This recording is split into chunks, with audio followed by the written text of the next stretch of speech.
मसीह यस्सु के जिंदा पाक और जलाली नाम में आप सब बहनों और भाइयों को बहुत बहुत सलाम। खुदावंद भला है, उसकी शफकत अब्दी है और उसकी वफादारी पुश्त दर पुश्त रहती है।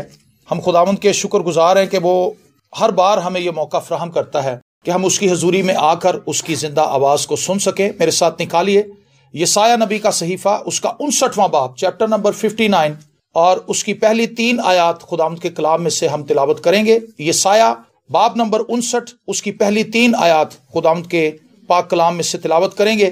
और खुदावंद के कलाम में यूं लिखा है, देखो खुदावंद का हाथ छोटा नहीं हो गया कि बचा ना सके, और उसका कान भारी नहीं कि सुन ना सके, बल्कि तुम्हारी बद किरदारी ने तुम्हारे और तुम्हारे खुदा के दरमियान जुदाई कर दी है, और तुम्हारे गुनाहों ने उससे तुमसे रूपोश किया, ऐसा कि वो नहीं सुनता। क्योंकि तुम्हारे हाथ खून से और तुम्हारी उंगलियां बद किरदारी से आलूदा हैं। तुम्हारे लब झूठ बोलते और तुम्हारी जुबान शरारत की बातें बकती है। आमीन। अगर आप इस चैप्टर को आगे पढ़ें तो आगे और भी बहुत सी बातें खुदा ने यसाया नबी के जरिए से कही हैं।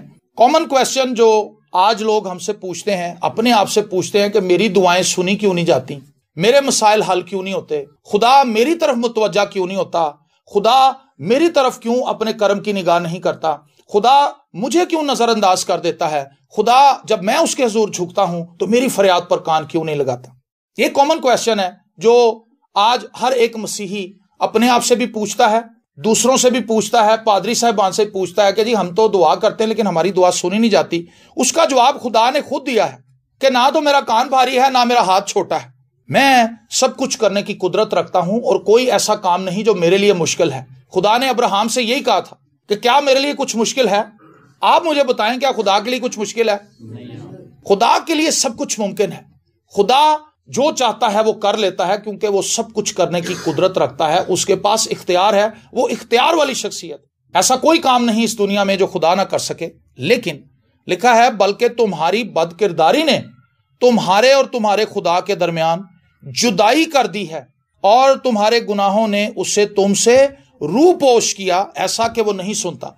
खुदा मंजर आम से हट जाता है, खुदा अपने आप को रूपोश कर लेता है और खुदा हमारी सुनना छोड़ देता है।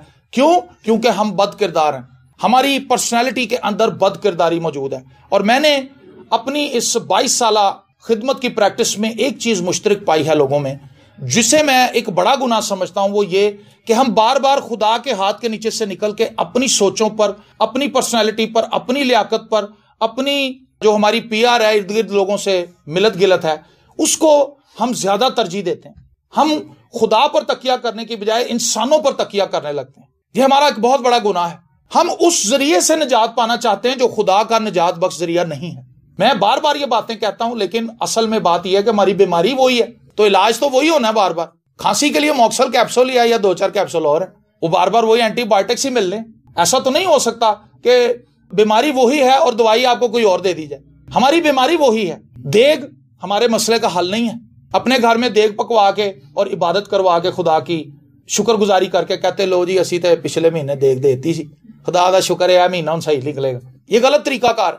अगर हम मसीह यस्सु के वसीला से खुदा के पास नहीं आते, हम उसके खून से नहीं धुलते, हम हर बार उस पर तकिया नहीं करते। आपने अपनी जिंदगी के हर एक एरिया में खुदा पर डिपेंड करना है और बार बार करना है। और यही वो सिन है जो हम बार बार रिपीट करते हैं कि हम खुदा पे ट्रस्ट नहीं करते, हम अपने आप पे ट्रस्ट करते हैं, हम अपने पैसे पे ट्रस्ट करते हैं, हम अपने इख्तियार पे ट्रस्ट करते हैं, हम अपने बिजनेस पे, अपनी जॉब पे, अपने बच्चों पे, अपने भाई बहनों पे, अपने मोहल्लेदारों पे और उन लोगों से जिनसे हमारी वाकफियत है, हम उन पर ट्रस्ट कर लेते हैं, हम खुदा पर ट्रस्ट नहीं करते। एक भाई की मुझे अच्छी तरह बात याद है, उसने सरकारी किसी जगह पर नौकरी के लिए अप्लाई किया हुआ था।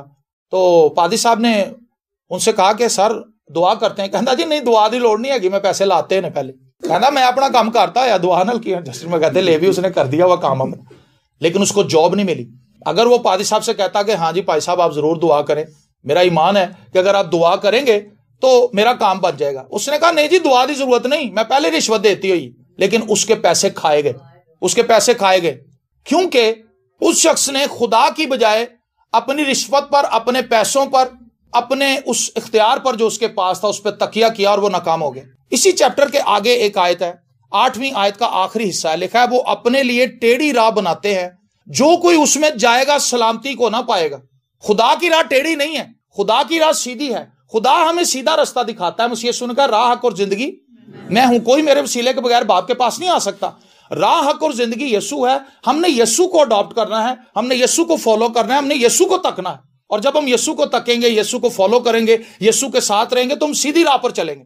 लेकिन जब हम अपनी राह खुद ही टेढ़ी बना लेंगे और उस पर चलेंगे, तो फिर लिखा है वो अपने लिए टेढ़ी राह बनाते हैं। टेढ़ी राह कैसे बनाते हैं? रिश्वत दे के। हम ये सोचते हैं भी हमने पैसे लगा दिए, अब तो काम होना ही होना, हमें दुआ की जरूरत नहीं है, हमें दुआ की जरूरत नहीं है, हमारा काम हो जाएगा। जब हम अपनी राह को खुद ही टेढ़ा बना लेते हैं, तो फिर लिखा है जो कोई उसमें जाएगा सलामती को ना देखेगा। वो ये सोच ले कि मैंने जिंदा खुदा को छोड़ के इंसानों पर तकिया किया है। बहुत से लोगों को हमने देखा है वो जादूगरों के पास चले जाते हैं। और कल मैं ये बता रहा था कि लोग जादूगरों के पास क्यों जाते हैं? क्योंकि वो खौफ ज़दा हैं, खौफ की वजह से जाते हैं।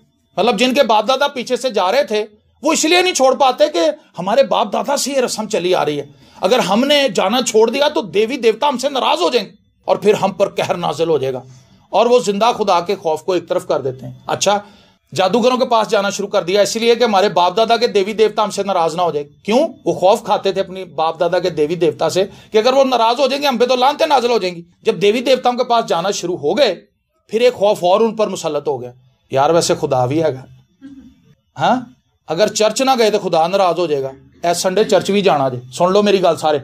और फिर सारे चर्च में भी आकर बैठ जाते हैं। चर्च के बाद फिर बुध को या जुमेरात को या मंगल को, जिस दिन बाबे पे हाजिरी आनी होती है, उस दिन उधर भी पहुंच जाते हैं।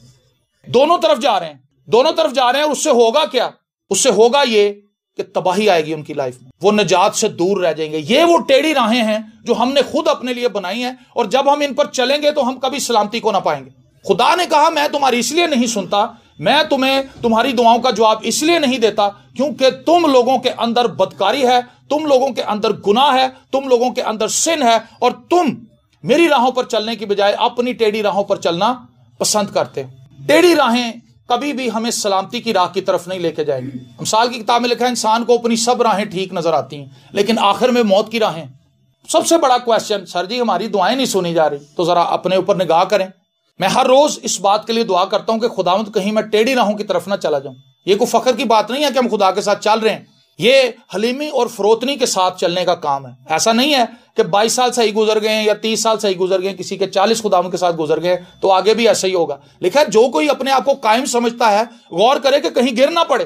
करंथियों के खत में पौलुस ये तालीम देता है। ये कोई फख्र की बात नहीं है कि जी असी तो यसू दे नाल, ये बल्कि अपने आप को आजिज और हलीम करने की बात है कि शुक्र है जी खुदावंद ने अन्य साल मैंने अपने नाल रखे है। खुदावंद ने मुझ पर करम नवाजी की तो मैं उसके साथ चलता रहा। उसने मुझ पर अपना आसमान खोला, उसने मुझे हिकमत दी, उसने मुझे दनाई दी, उसने मुझे तौफीक दी, उसने मुझे बाइस बरकत बनाया ताकि मैं उसके साथ चलता रहूं। ये किसी का कोई जाती फख्र नहीं कि मैं इतने सालों से खुदा के साथ हूं। खुदावंद ने हमें साथ रखा है। हमारी क्या औकात है कि हम खुदा के साथ चल सकें? ये उसकी मेहरबानी है। वो चाहता है कि हम उसके साथ चलें। जितनी तेज बाप चल सकता है उतनी तेज बच्चा छोटा नहीं चल सकता। क्यों जी? दोनों सफर पे इकट्ठे निकले। मैं वाइस की मिसाल देता हूं आपको। ये छोटा है, ये 7 साल का भी नहीं अभी हुआ, 6.5 साल का। अगर ये मेरे साथ चलना शुरू करे, थोड़ी देर में कहेगा पापा मैं थक गया हूं, क्या मैं इसे सफर में उधर ही छोड़ जाऊंगा? मैं इसे उठा लूंगा। आमीन। खुदा ऐसा करता है। जब कभी मैं कमजोर पड़ गया, मैं थक गया, खुदा ने मुझे उठा लिया। जो मेरी लत्तां ईजी हो गई, खुदा ने मैंने फिर लाता, चल पुत्र नाल चल। ये कैसी खूबसूरत बात है। वो एक बाप की तरह हमसे मोहब्बत करता है, वो हमसे प्यार करता है, और वो ये नहीं चाहता कि मेरे बच्चों को मैं इधर ही छोड़ दूं कि बस बेटा तू ऐसा ही रह, ठीक है बात, तेरा थे तक ही सफर से 5 साल तू चल ले। खुदा ये चाहता है कि वो हमें अपने साथ रखे, हमें अपने साथ रखे। और ये खुदावंद की मेहरबानी है कि हम अब तक कायम हैं, वरना हम कब के गिर चुके होते। जो कमजोर हैं, जिन्होंने अभी तक खुदावंद पर तकिया नहीं किया, मैं उन्हें अलर्ट करना चाहता हूं कि अपना पूरा फोकस खुदावंद पर लगाएं। उस कामिल करने वाले यीशु को तकें, क्योंकि वही हमें कामिल कर सकता है।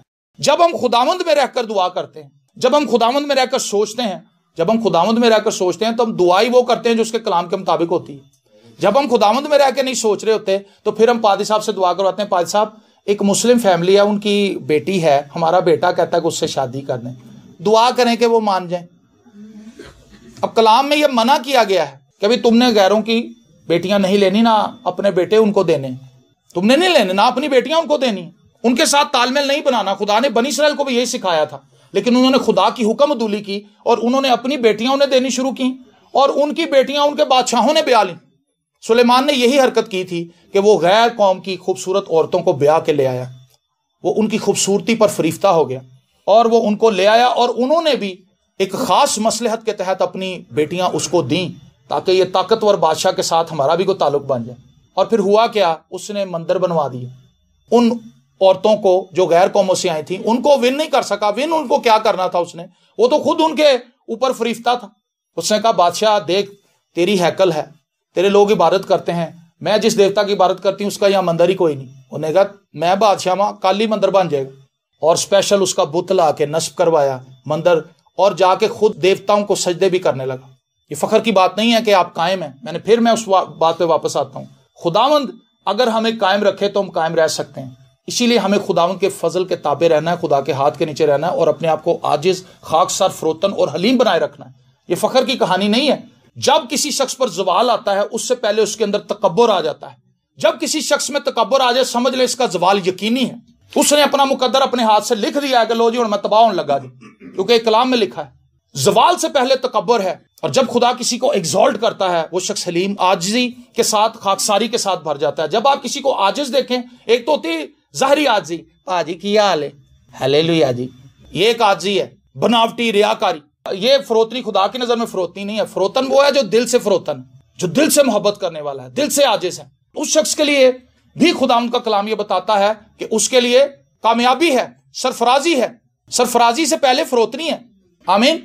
सो अगर खुदावंद आपको फरोतन होने का शर्फ दे रहा है, खुदावंद ने आप पर यह करम कर दिया कि आप खाकसार बन जाएं, फरोतन हो जाएं, अपने आप को झुका लें, तो समझ लें कि खुदा आपको प्रिपेयर कर रहा है, क्योंकि खुदा आपको एग्जॉल्ट करना चाहता है। हालेलुया। खुदा आपको सरफराज करना चाहता है। और जो शख्स अपने आप को इस चीज के लिए तैयार करता है कि लो जी मैं बड़ी चीज बन गया हूं, समझ लें उस शख्स का काम तमाम है, वो जल्द खत्म हो जाएगा। देखो खुदावंद का हाथ छोटा नहीं हो गया कि बचा न सके। खुदा का हाथ बहुत बड़ा है और उसका कान भारी नहीं कि सुन ना सके, बल्कि तुम्हारी बदकिरदारी ने तुम्हारे और तुम्हारे खुदा के दरमियान जुदाई कर दी है और तुम्हारे गुनाहों ने उसे तुमसे रूपोश किया, ऐसा कि वो सुनता नहीं। तुम्हारे हाथ खून आलूदा है। यूहन्ना के खत में लिखा है तू अपने भाई से नफरत करता है, तू अपने भाई से नाराज है।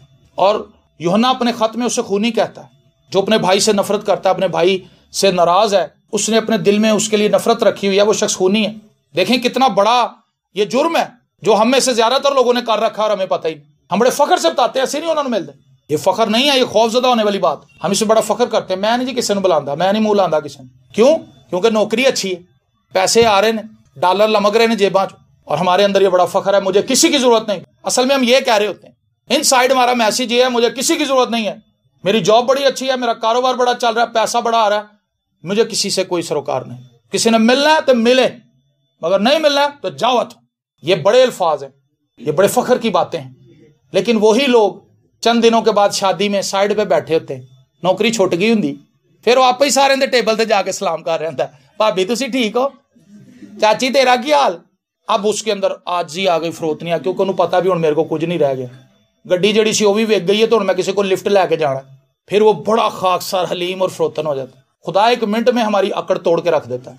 इसीलिए वही शख्स आगे चलता है, वही शख्स तरक्की करता है जो खाकसार होता है, खुदा उसको फरोतन करता है।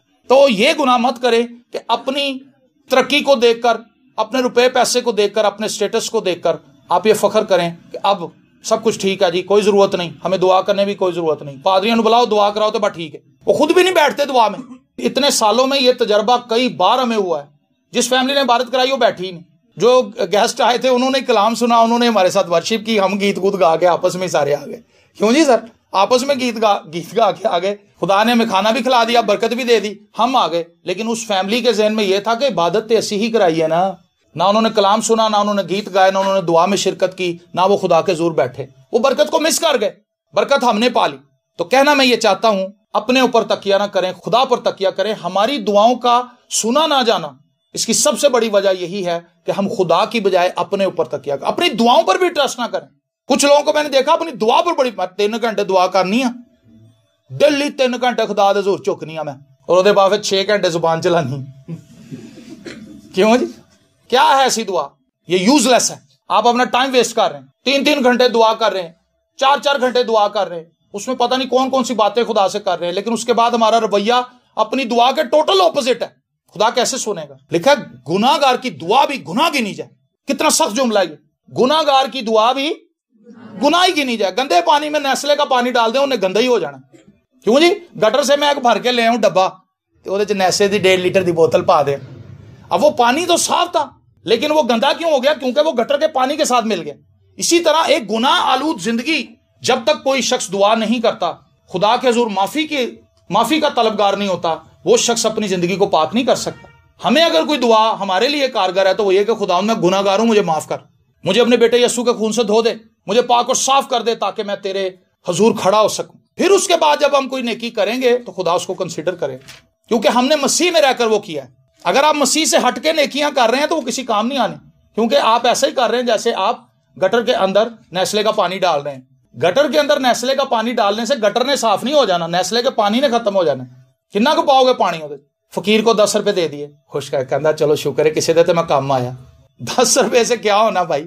अगर 10 रुपए से जलेबियों से, बदाने से, पोपट से, देगों से, किसी को कपड़े देने से, किसी की हेल्प करने से अगर हम निजात पा सकते तो यस्सु को जमीन पर आने की जरूरत नहीं थी, इंसान बनने की जरूरत नहीं थी, कोड़े खाने की जरूरत नहीं थी, सर पे कांटों का ताज पहनने की जरूरत नहीं थी, हाथों और पैरों में कील ठुकवाने की जरूरत नहीं थी, अपनी पीठ के ऊपर एक घारियां बनाने की जरूरत नहीं थी, स्लीप पर अपना तमस्कर बनाने की जरूरत नहीं थी, अपनी जान देने की जरूरत नहीं थी, और कब्र के अंदर उतरने की जरूरत नहीं थी, तीसरे दिन मुर्दों में से जी उठने की जरूरत नहीं थी। ये एक बड़ी बात है। खुदा ये चाहता है कि मैं और आप इस भेद को समझें कि मसीह के बगैर हम निजात नहीं पा सकते। मसीह के बगैर हमारी निजात का कोई वजूद है ही नहीं।